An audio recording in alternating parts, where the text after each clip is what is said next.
Olá, estamos iniciando mais um podcast do Grupo de Economia da Energia. Eu sou Renato Queiroz e hoje vou conversar com o professor Luciano Lozecan, que além de professor da Universidade Fluminense, é também membro do Grupo de Economia da Energia do Instituto de Economia da UFRJ. Tudo bem, Luciano? Tudo bem, Renato. É um prazer estar aqui de volta. Também conosco, no apoio técnico, o Guilherme Aguiar. O tema hoje é o Plano Decenal de Expansão de Energia, a sigla PDE, como todos o jargão que se fala no setor. O PDE, Horizonte 2029, que é a empresa de pesquisa energética, que é uma autarquia vinculada ao Ministério da Energia, elabora anualmente. Mas, aliás, vale aqui falar que é uma expectativa interessante do plano, porque não tivemos o plano 2028. Então, é interessante nós analisarmos o que o documento ele prevê, ou escreve, ou estuda, ou analisa. E segundo o próprio documento, abre aspas, é um documento informativo de facilitação de acesso à informação relevante para a tomada de decisões do setor de energia como um todo. Seu objetivo primordial é indicar as perspectivas da expansão do setor de energia no horizonte de 10 anos, dentro de uma visão integrada para os diversos energéticos, né? Fecha aspas. A versão foi disponibilizada em outubro desse ano para uma consulta pública e ficou até 22 de novembro de 2019. Estamos entrando em dezembro, então o PDE já deve acrescentar algumas contribuições, talvez. Luciano, vale ressaltar, inicialmente, que esse estudo de planejamento, só para posicionar um pouco quem está nos ouvindo, iniciou-se lá pela Eletrobras há anos, e era um documento que determinava a expansão do setor. Era a maioria das empresas, ou quase a sua totalidade de geração e transmissão estatais, e ele era um plano, como falam, determinativo, até que o mercado abriu lá nos anos 90 e ficou um plano informativo ou indicativo, né? Então, a geração e transmissão são feitas previsões em 10 anos, sob condições econômicas também previstas e, consequentemente, previsões do consumo de eletricidade que a sociedade vai consumir, vamos dizer assim. Hoje é um estudo, como diz o documento mesmo, para auxiliar os investidores em plantas de geração e novas linhas de transmissão. Luciano, antes de a gente entrar propriamente dito, que nós vamos focar muito no setor elétrico, porque o plano hoje é energético, já de alguns anos o plano é energético, não foca somente a geração elétrica, nem a transmissão elétrica, ele fala petróleo, gás, transporte, etc. Nosso foco aqui vai ser o setor elétrico. Mas antes, Luciano, eu te pergunto o seguinte, você acha que o PDE realmente tem peso nas decisões empresariais, né? Quer dizer, o governo sinaliza, vai fazer leilões, o plano é desenvolvido, é um estudo profundo, eu participei anos atrás, quer dizer, um plano que tem muito esforço dos funcionários, dos técnicos lá da EPE, e normalmente sai no final do ano, e às vezes eu me pergunto, vai entrar o outro ano, se muda alguma coisa, como é que isso fica? Porque vai ter novamente um novo estudo que vai sair no final do outro ano, ou não, porque 2018 não saiu, mas enfim, ele realmente, você acha que ele tem peso? Quer dizer, os empresários se baseiam neste plano para as suas decisões? Eu acho que é um documento muito importante e é um documento que serve para guiar decisões também empresariais. Qual é a relevância do plano decenal? O plano decenal ele dá uma diretriz sobre expansão, não só do setor elétrico, mas também de outros setores. É importante porque isso mobiliza os agentes sobre aquilo que o governo está pensando sobre a expansão mais adequada. É claro que isso não significa que esses projetos vão sair, vão ser vencedores do leilão e vão à frente, né? Na verdade, a gente até tem bastante incerteza sobre o futuro da contratação da expansão no Brasil, isso está sendo redefinido. A gente tinha um instrumento muito poderoso, né, de execução do planejamento, que eram os leilões executados anualmente.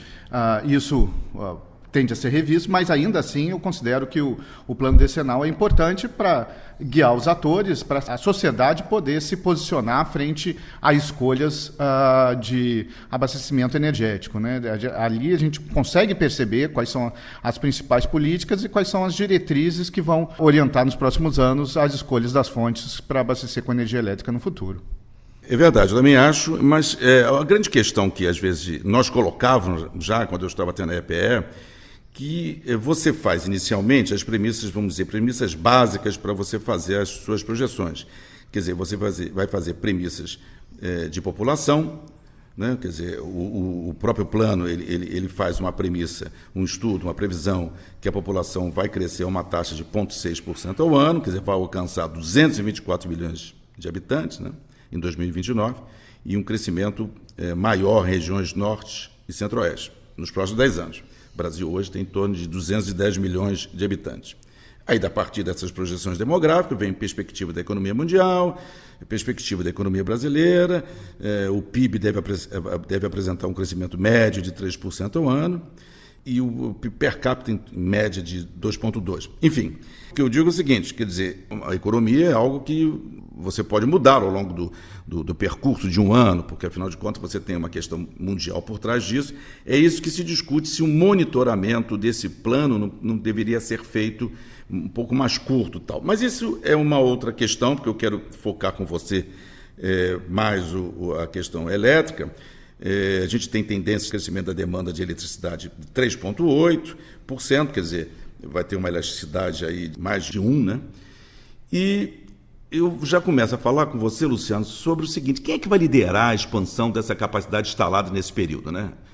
A ideia é essa, quer dizer, quem é que vai atender esse crescimento do consumo acima do crescimento da economia ainda aqui no Brasil? O que você, avaliando o plano, você acha que são as grandes tendências, enfim, o que você avalia? Esse plano a gente percebe quais são as tendências consolidadas do setor, né? Eu acho que tinham várias trajetórias que foram aparecendo ao longo do tempo, e eu acho que esse plano é interessante porque é um plano que realmente a gente consegue ver a consolidação de tendências quanto à mudança do perfil de geração no setor elétrico brasileiro. A primeira característica é a perda de relevância da hidrelétrica na expansão, né? No plano são consideradas um conjunto pequeno de hidrelétricas, né, que no conjunto vão ter uma representatividade de menos de 2 gigawatts, né? Então é uma expansão muito pouco significativa num período de 10 anos, né? Então a gente teria, né, o carro-chefe que orientou o desenvolvimento do setor elétrico brasileiro durante muitos e muitos anos, ele perdendo papel e agora tendo um papel que a gente pode considerar marginal, né? Então, quais são as fontes que vão liderar a expansão, que é a pergunta que você falou, né? Então, se a gente tem, por um lado, as hidrelétricas perdendo relevância, outras renováveis vão ganhando relevância, né? Que também é uma trajetória que veio se consolidando, né? Energia eólica e energia solar vão ganhando expressão, já ganharam expressão na expansão, né? Principalmente a eólica já é a segunda fonte de geração em capacidade instalada no Brasil, e se a gente olhar o plano decenal, essas duas fontes vão ter uma participação bastante relevante até para compensar essa perda de relevância da energia hidrelétrica, né? E aí, se a gente considerar a eólica principalmente, né, a gente vai ter uma expansão indicativa, né, a expansão que não está contratada de 21 gigas, né, um destaque, né, e solar também bastante relevante, 7 gigas em sistemas centralizados e também bastante em geração distribuída, né? Então, esses dois conjuntos de fontes, né, vão compensar a perda de relevância hidrelétrica, contribuindo, né, para manter uma participação ainda elevada das fontes renováveis na matriz. Mas aí o outro destaque que eu acho que é uma característica marcante desse plano é a participação de termoelétricas a gás, né? As termoelétricas a gás vão liderar a expansão de contratação nesse período de horizonte, né? Se a gente considerar, junto com a eólica, teria uma expansão de 21 gigawatts, né? E uma aposta grande em termoelétricas alimentadas utilizando GNL, né? Então, isso também é uma característica bastante relevante desse documento, né?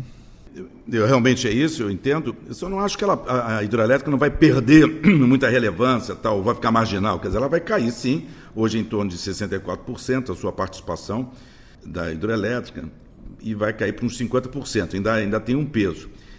Agora, eu não sei, viu, Luciano, que vai ter uma pressão grande também dali do Tapajós. Eu acho que o Tapajós é algo de hidrelétricas no Tapajós. E eu entendi que o plano nem entra nessa questão, porque anos atrás, aquela grande usina São Luís de Tapajós era algo que o governo achava interessante continuar. Então, acho que é uma pressão muito grande ambiental e realmente sai desse horizonte, pelo menos até 2029, uma hidrelétrica desse porte lá na região norte. Mas assim mesmo, né, o plano indica para 2029 uma participação de 50%. Agora, realmente, você focou bem ali que são a participação da eólica. A eólica no Brasil, vamos dizer, é um sucesso.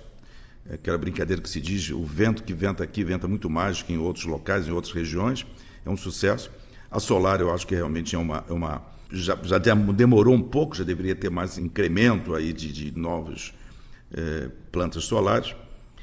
Mas vamos voltar para o gás, que, como você disse, também é um ator importante aí nesse contexto. Mas nós vamos trabalhar, então, inicialmente, quer dizer, o plano, as termoelétricas, com GNL. Quer dizer, o GNL importado deve ser o combustível padrão para o desenvolvimento de novas usinas no curto e médio prazo, né? Quer dizer, eu vou importar GNL, eu não sei com que valor que eles estão trabalhando ali e tal. E o pré-sal, né? Quer dizer, eu queria que você falasse um pouco focadamente dessas termoelétricas com gás do pré-sal ou gás GNL. Tem termoelétricas que vão sair do horizonte, vão sair fora da matriz no horizonte. Queria que você focasse um pouquinho agora no gás dessas termoelétricas que vão participar aí da matriz elétrica desse período até 2029. Só fazendo um esclarecimento, né? Quando eu digo o papel marginal, é o papel marginal da hidrelétrica na expansão, né? A gente tem uma expansão indicativa no plano de 60 gigawatts, né? Então a gente está falando de 2 gigawatts hidrelétrico, então por volta de 3% da participação na expansão. É claro que na participação, na capacidade instalada como um todo, continua sendo relevante, né? Cai de 65% para 49% por 50%, né? Cai 15%, mas ainda é a fonte dominante no setor elétrico brasileiro e ainda tem um papel muito significativo na dinâmica setorial, né? Então, a hidrelétrica perde relevância na expansão, mas ainda assim é o carro-chefe e caracteriza o sistema elétrico brasileiro e vai continuar assim mesmo no horizonte de 10 anos, considerando essa expansão, né? Posto isso, né, a questão das termoelétricas, né, eu acho que a gente tem uma participação elevada de termoelétricas a gás, e aí o plano considera duas coisas, né? Primeiro, o que algumas termoelétricas, quer dizer, as termoelétricas mais caras e termoelétricas que tinham uma contratação via PPT, elas deixam de terem seus contratos e assim seriam renovadas, né? E aí o plano prevê o retrofit de algumas centrais, principalmente essas do PPT, para entrar na composição de oferta futura. Então a gente teria uma mudança na característica do parque gerador termoelétrico no Brasil. No entanto, a gente tem a expansão considerada no PDE é fortemente centrada em abastecimento a GNL, né? O plano considera a possibilidade de utilização do gás do pré-sal e aí com um regime mais inflexível, mas a participação no cenário de referência não é tão significativa, né? Eles consideram uma expansão de 1 gigawatt apenas com centrais utilizando o gás natural do pré-sal. A maior parte, né, a parte que a gente falou, né, dos 21, considerando também esse retrofit chegando a 27 gigas, né, de capacidade contratada, a gente teria a maior participação com GNL importado. Eu acho que essa solução é uma solução que é problemática, né? Eu acho que é uma solução que preserva um papel de complementariedade, né, de flexibilidade das centrais termoelétricas, prevendo uma utilização muito baixa dessas centrais. Então, a gente teria uma entrada de 27 gigawatts de termoelétricas novas, mas termoelétricas que seriam utilizadas em um período muito restrito de tempo, né? Demandando uma flexibilidade muito elevada e, por causa dessa flexibilidade muito elevada, a característica de produção do pré-sal não seria adequada.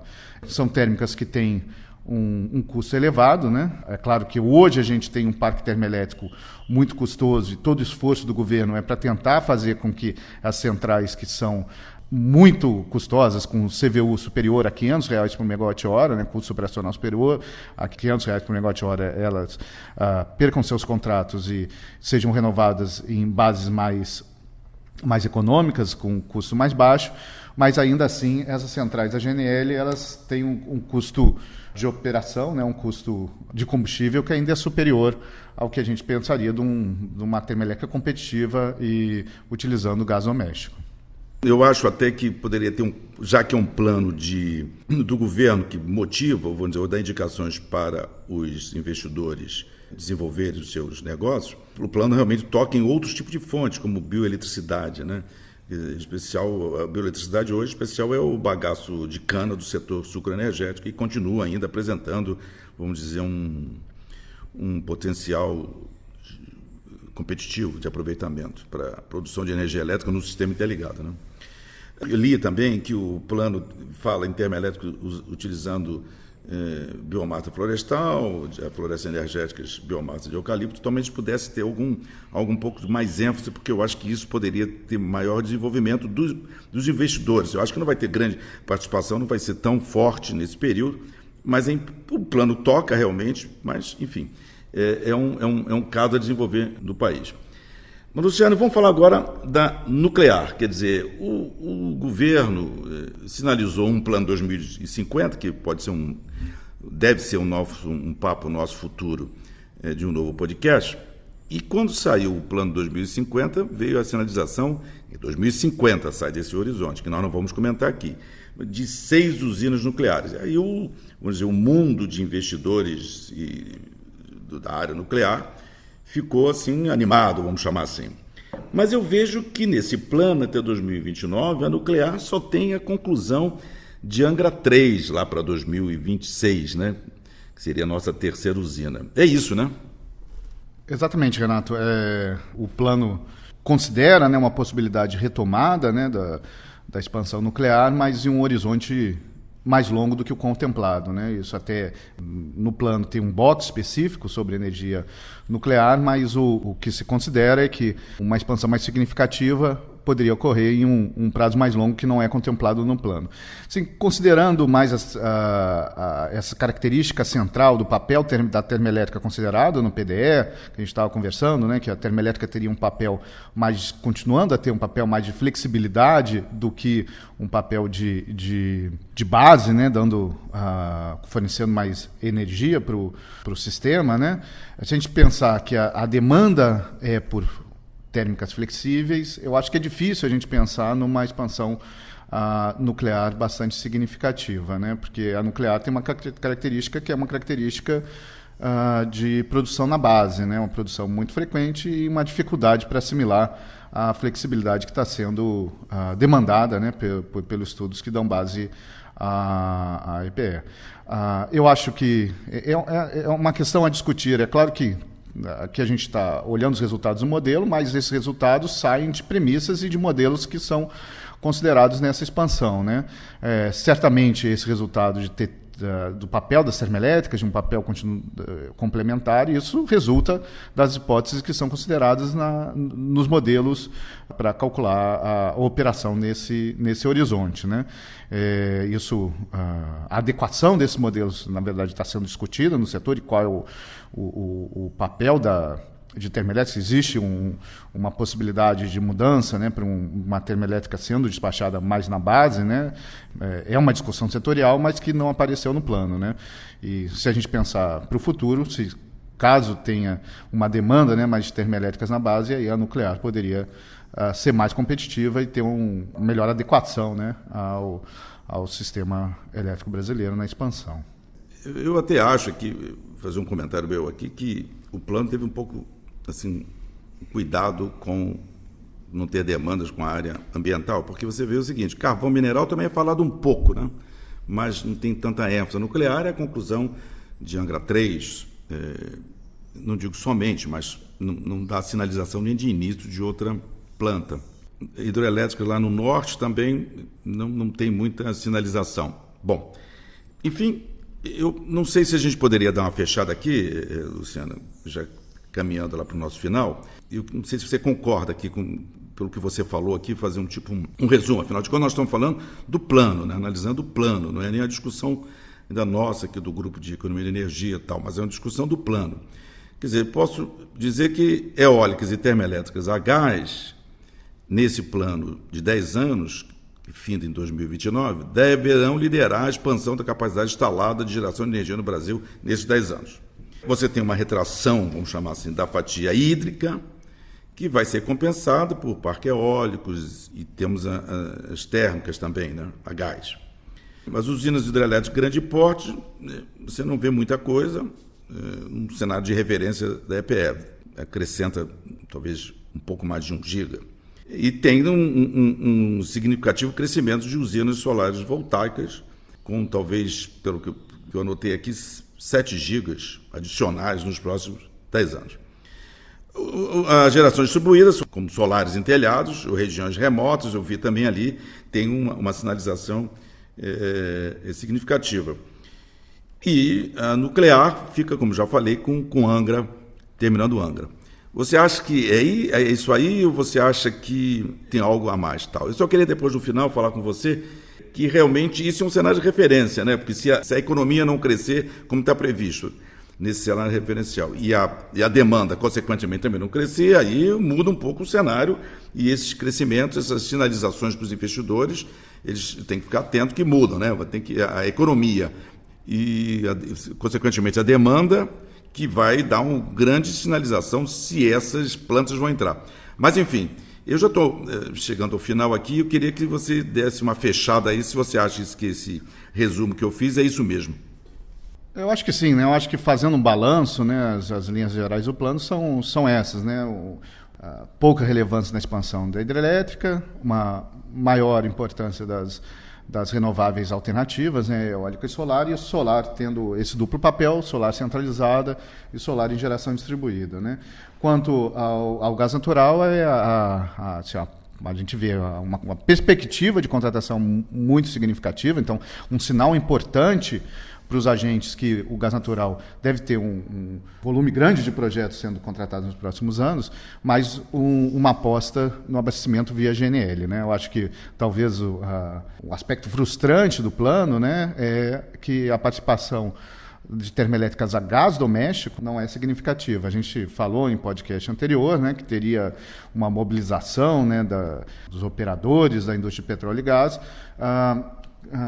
para viabilizar, né, uma monetização do gás natural a partir de projetos termoelétricos, né? O que a gente nota no plano é que isso não, pelo menos se a gente pensar que vai ser executado, que as centrais não caberiam, né? 1 gigawatt, que é o que seria considerado no cenário de referência a partir de termoelétricas a gás doméstico, não é suficiente para garantir uma demanda para tocar esses projetos que têm custos muito representativos para trazer gás do pré-sal para o continente, para ser utilizado em termoelétricas no Brasil, né? Então, essas seriam as principais conclusões, né? O balanço que é apontado no plano decenal. Muito obrigado, Luciano. Nós estamos terminando o nosso podcast e para os ouvintes nós gostaríamos de ressaltar que já temos feito vários podcasts, já temos uma série aí que semanalmente colocamos, vamos dizer, no ar. Aqueles que estiverem interessados é só procurar no link do Grupo de Economia da Energia e certamente vamos voltar a esse tema voltado ao planejamento energético, planejamento futuro, já focando outros segmentos, não sendo só o setor elétrico.